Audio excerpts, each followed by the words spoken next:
YouTube. You might be wondering what I'm doing in this peculiar environment today. I usually film here. This is actually the Schrader YMCA / Right Height YMCA where I work, though I work downstairs in the pool as a lifeguard. But I'm a little early today, so I'm making videos instead. About a year ago, Mr. Cropper challenged me to debate on the existence of Platonic forms. He's a very famous objectivist on YouTube, and he believes that all knowledge derives from empirical information only, or empirical observation, and then I argue that we can get knowledge from empirical observation, but ultimately knowledge is grounded on Platonic forms, which are known a priori. And so now before I begin, I'm going to quick comment that I have some other views besides Platonism. I also, in areas such as ontology and metaphysics, and so this is primarily an epistemology debate. These may or may not come up along the way, depending. So just giving you a heads up. So I will now take up Mr. Cropper's challenge on debating the existence of Platonic forms. First of all, I'm going to start out by lay out what I'm going to do. I have two arguments in favor of Platonic forms, and then I have a defense of a rebuttal of a attack on empiricism, which is kind of jumping ahead of myself, but I've heard the rebuttal itself first, so I don't want to waste time in the debate and go through all those arguments, but I can just get down to it, and you'll see where I'm going at when I get this. And then lastly, I have a challenge for Mr. Cropper based on the nature of mathematical knowledge and Gödel's theorem. So I'm going to get started. First argument. We have say we have knowledge, right? And knowledge is essentially justified true belief. We know it happens to be true, we believe it, but we also need justification for why it is true. So we have some statement, and we can't just say that a statement is true, we have to provide some kind of argument for that statement to ground it. And so we set up an argument, we start with premises, we argue the conclusion, and then we have justification for our knowledge. Now the trouble is that we don't know if these premises themselves are true, because those are just statements again. We can't just assert them. So we need more justification to justify those premises and so forth. And so we have more premises, and we argue to that premise, and we then go to argue to our final conclusion. The problem is that we now have an infinite regress. We can just keep going back indefinitely like this, and in order to have true knowledge, then we have to justify an infinite number of premises, and we just keep going backwards, and we can't do that. So the question is, how do we have knowledge? We know that we have knowledge, because to say we do not have knowledge is a contradiction in terms. However, we can't just do that infinite regress. And the only way around this is to say that the premises sort of cap themselves off at some point and are intrinsically true, or sort of self-proving in a sense. And this is what is meant by a priori knowledge, or Platonic knowledge. And so without this, we cannot actually have true knowledge, because we can never have true justification without Platonic forms. Alright, that's the first argument.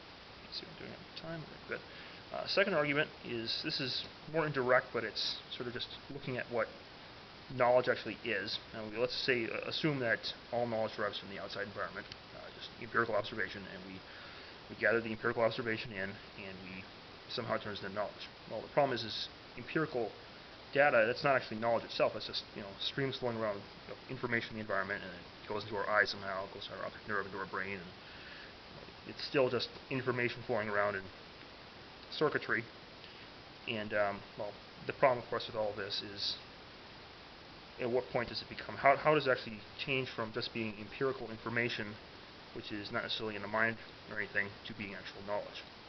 And the only way around this is to say that something additional is added to that empirical information to actually make it knowledge.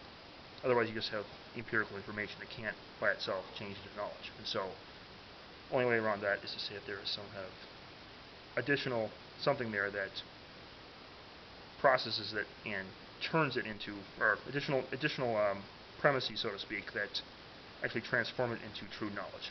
And these are not empirical, so what's left, it's a priori. There has to be Platonic forms, because otherwise it's just empirical information.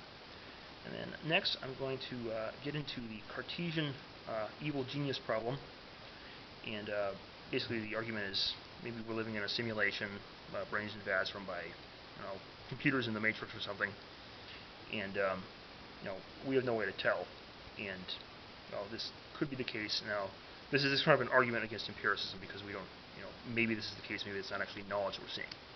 And the argument has been leveled against it that all of our knowledge comes from the empirical world in the first place, and so therefore to doubt the empirical world requires that we have some kind of knowledge to, have a justified doubt, but because all of our knowledge derives from the empirical world in the first place, we can never actually doubt the empirical world. Now this is a valid argument. Conclusion comes from the premise and so forth.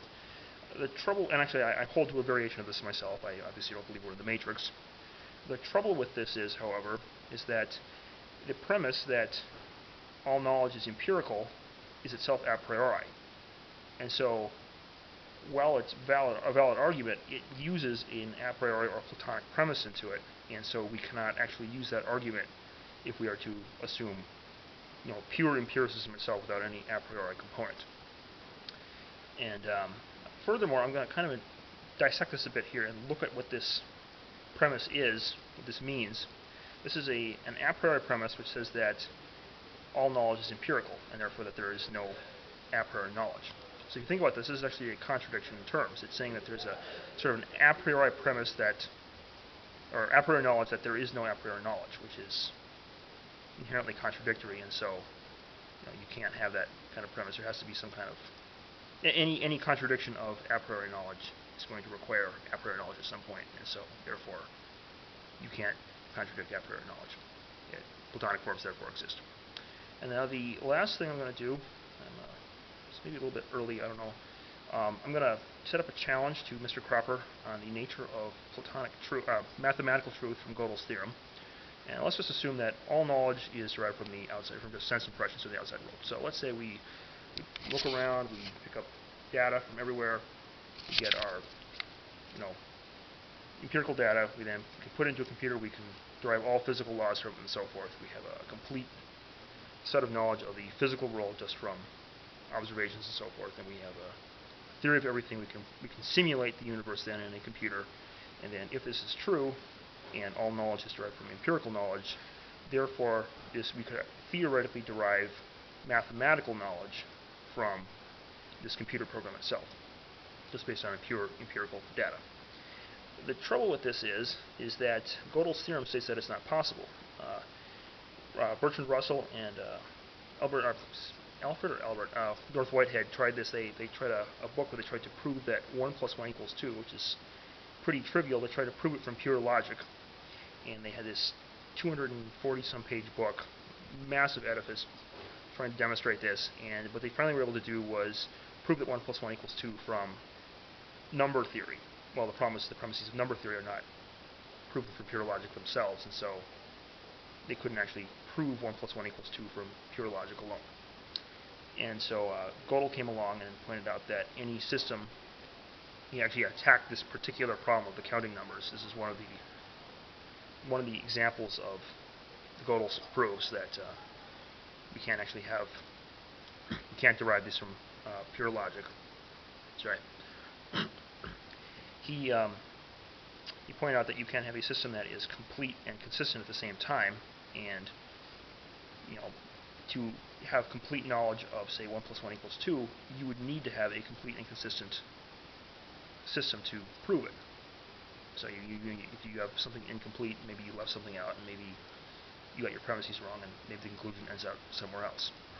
And so now at this point we have sort of a conundrum, because we can't prove 1 + 1 = 2 from pure logic, and so we're left with either one of two choices. We have either we can kind of jump into Asrianoch's camp and say that all truth, including mathematical truth, is a social construct, which I don't think either of us is going to go for, or we're going to have to argue that mathematical knowledge, such as 1 + 1 = 2, is somehow intrinsic in itself, and that would be Platonic knowledge.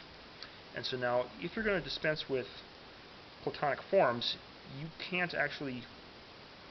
you're going to be forced into the conclusion that all mathematics is actually a social construct, or some kind of construct. So, I'm wondering how you reconcile that with your empiricism. Well, that's all for now. I'm going to hand this off to Mr. Cropper now. See you later. Bye.